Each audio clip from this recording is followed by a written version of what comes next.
Գո վարչապետ, հարգելի գործընկերներ, պարոն վարչապետ, ուղղակի ուզում եմ հիշեցնել 2021 թվականին հենց այս դահլիճում, նաև ձեր մասնակցությամբ մենք քննարկում ունեցանք,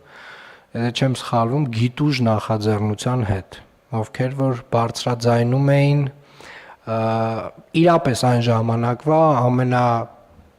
վտանգավոր խնդիրներից մեկը գիտության ոլորտում ընդհանուր առմամբ տենց շարունակական խնդիրները, որոնք որ տենց բերելու էին մի ինչ-որ մի պահի կոլապսի եւ կարելի ասել գիտության վերացման։ 2021 թվականին որոշում կայացվեց, դուք որոշում կայացրեցիք, որ 4 տարի հաջորդականորեն անգամներով ավելանալու է ֆինանսավորումը գիտության ոլորտում։ Եվ իրականում այն թվերը, որ հնչեցնում է Տիկին Անդրեասյանը, ցույց են տալիս, որ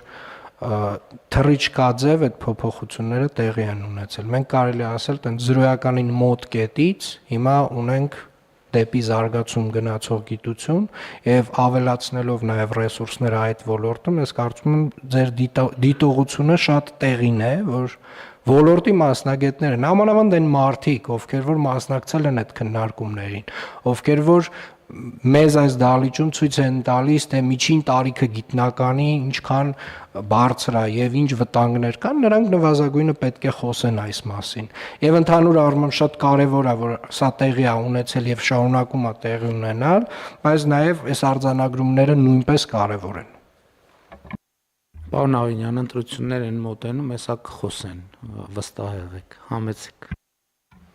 Ես պարոն վարչապետ այդ հատվածով է ուզում շարունակել, որովհետև շատ ենք մենք խոսում, հատկապես ներքին քննարկումների ժամանակ, երբ որ մի բարեփոխում է տեղի ունենում, դրանից հետո արձագանքը ավելի քիչ է լինում, քան այդ բարեփոխման ժամանակ մի այսքան փոքրիկ խնդրեմ է, ու միշտ մի օրինակ եմ բերում, հիմա էլ եմ ուզում հրապարակային բերեմ, երբ որ օրինակ մենք ունենք շատ լավ ճանապարհ, տասնյակ կիլոմետրերով, ու դու վարում ես մեքենատ այդ տասնյակ կիլոմետրերով, դու ամեն կիլոմետրը մեկ շնորհակալություն չես հայտնում, չէ՞, այդ լավ ճանապարհին, բայց հենց մի հատ փոս ես ընկնում, հիշում ես այդ ճանապարհով զբաղվող բոլորի եւ բոլոր խնդիրները ու տեսեք, ես գիտեմ, ինչի մենք այդ շնորհակալությունները չենք, որտեղ դա սովորական է դառել, պարոն վարչապետ։ Այս լայնածավալ աշխատանքը դառել է սովորական։ Մեր քաղաքացիները, մեր համար էլ է կարծես թե դառնում սովորական։ Հիմա ես մեր գործընկերներից յուրաքանչյուրին նայում եմ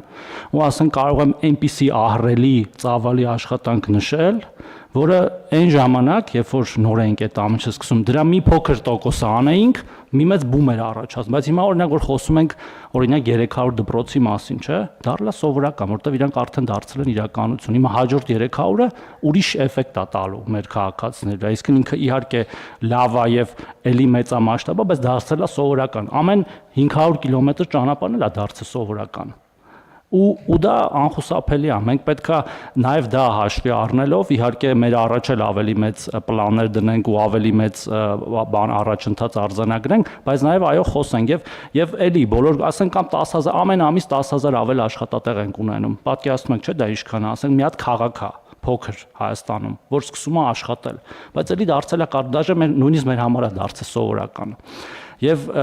իհարկե պետքա խոսել, մենք հաճախ փակ դռների հետևում ենք սրա մասին խոսում, հրապարակային էլ է պետք խոսել, ու սա լավ առիթ էր այս խոսակցությունը նաև սկսելու, ոչ միայն այս նախընտրական փուլում, այլ ընդհանրապես, որտեղ այս ամեն ինչը նախընտրությունների հետ չի կապված։ Այդ աճը, որ մենք ունեցել ենք, օրինակ նույն աշխատատեղերի, որ համարյա 300,000 աշխատատեղ է ստեղծվել վերջի 8 տարում Հայաստանում, այդտեղ էլ է աստիճանական եւ կայուն աճ ա եղել, բայց կրկին դարձել է սովորական, նույնը բոլոր ուղղություններով։ Եվ ամաչելու ոչ մի բան չկա սրա մասին խոսելու, ոչ թե ինչ որ մեկից պահանջելու, որ իրենք անպայման սա գնահատեն, որտեվ այդ մի քիչ դժվար է երևի տենց պահանջներ դնելը, բայց մենք պետք է ապարտադիր խոսենք ու խոսում ենք, ու սա լավ առիթ է եւ պետք է շարունակենք, շնորհակալություն։ Պարոն Թորոսյան, մենք ոչ մեկից շնորհակալություն չենք ակնկալում, մենք ասում ենք ուղղակի իրազեկվի ինչա կատարվում, ինչա կատարվում։ Եվ սովորական, բայց ես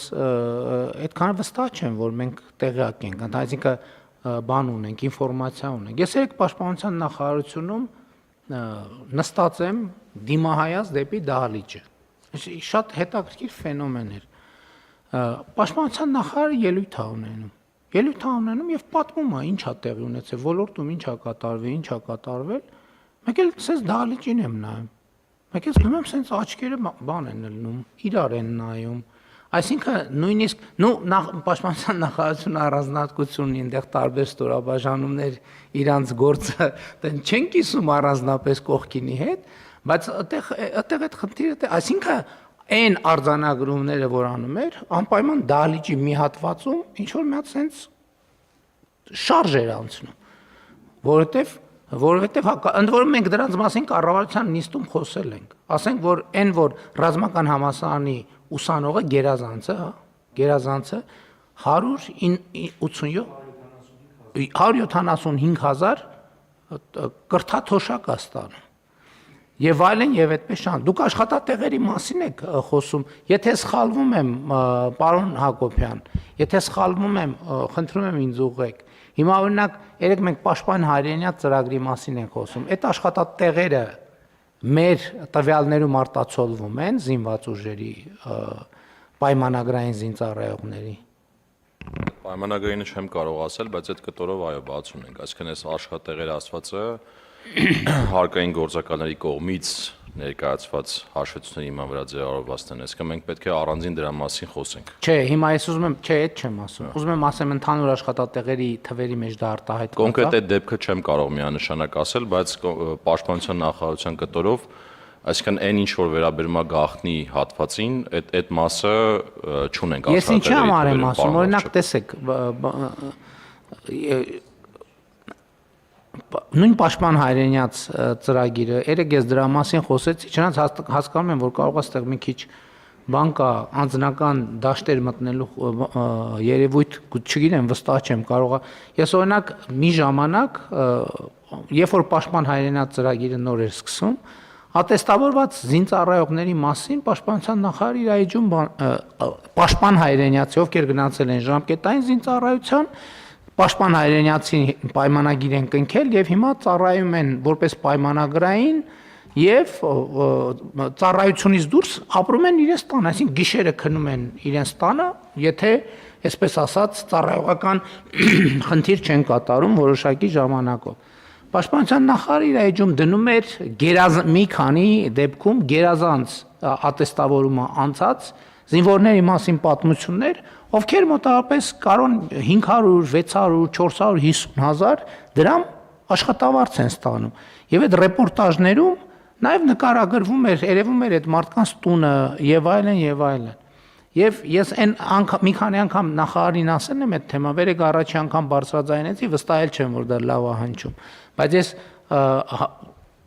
համոզված եմ, որ դեպքեր կան, որ իրոք վերջին տարիներին առնվազն այդ տներ միանվագ ոչ մի անգամ 600,000 դրամ չի մտել։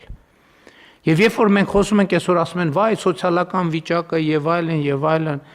բա աղքատության թվերը որ նվազում են, այդ թվում դրա հաշվին են նվազում։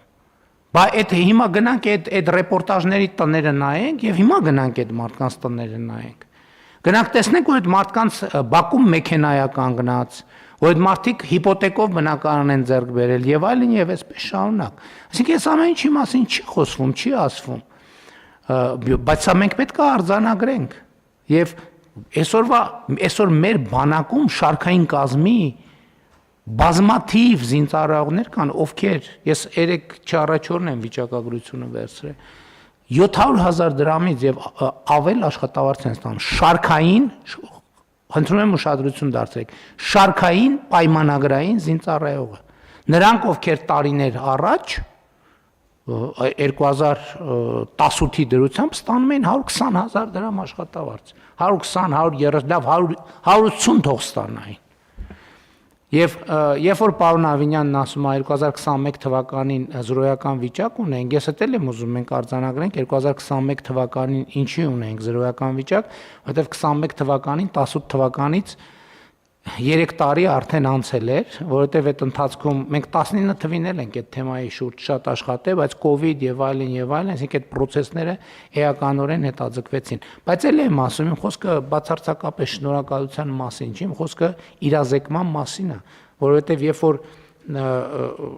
այս լռության պայմաններում է դա տեղի ունենում, դա առնվազն հարցեր առաջացնում է։ Բանն եք ասել Մուհամեդ։ Նախ Տիկին Անդրեասյան ուզում եմ շնորհակալություն հայտնել ձեզ եւ ձեր թիմին այս փաստաթուղթը ստանալու համար։ Ես կարծում եմ, որ այս փաստաթուղթը շատ կարևոր ուղերձ է մի կողմից գիտական հանրույթին, բայց մյուս կողմից որ ոչ պակաս կարևոր է նաև տնտեսությանը եւ տնտեսավարողներին, որովհետեւ այն ընկերությունները, տնտեսավարողները, որոնք որ այսօր պիտի որոշում կայացնեն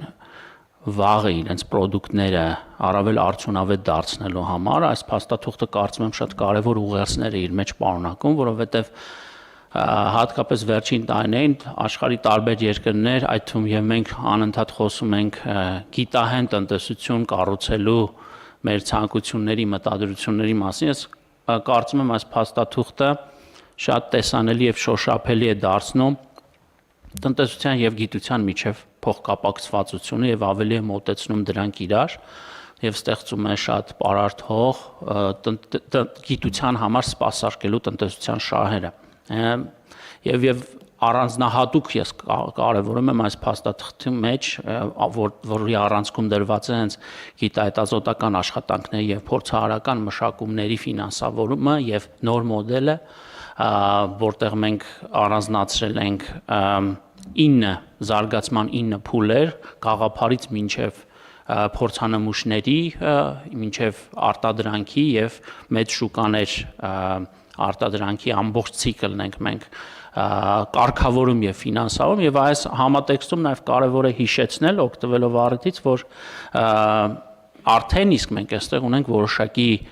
կատարած տնային աշխատանք 25 թվականի հունվարի 1-ից գործող հարկային արտոնությունների նոր փաթեթը, ընդ որում որը գործում է ոչ միայն տեխնոլոգիական ընկերությունների համար, այլև մենք կարծում եմ շատ կարևոր որոշում նախորդ տարի կայացրինք, այն տարածելով ամբողջ տնտեսության վրա, այսինքն այն եւ արդյունքում կարող եմ ասել, որ նախնական մեր ամփոփումը այս ծրագրի ցույց է տալիս, որ արդեն իսկ հարյուրավոր հետազոտողներ, որոնք ներգրաված են տնտեսության մեջ, տարբեր ընկերությունների աշխատակիցներ են, այն ընկերությունները, որոնք կարևորում են նոր գիտելիքի ստեղծումը մեր երկրի ներսում, օրինակ 20% եկամտային հարկի փոխարեն վճարում են 10% եկամտային հարկ եւ այլ տեսակի արտոնություններ, եւս մեկ անգամ այս ամբողջը ամփոփելով կարծում եմ սա մի նոր քայլ է առաջընթացը գիտության զարգացման եւ մեր տնտեսության զարգացման համար։ Շատ լավ, շնորհակալ եմ հարգելի գործընկերներ, հարցը դրվում է քվեարկության, ովքեր են դեմ որոշման ընդունմանը, դեմ չկա, որոշումն ընդունված է։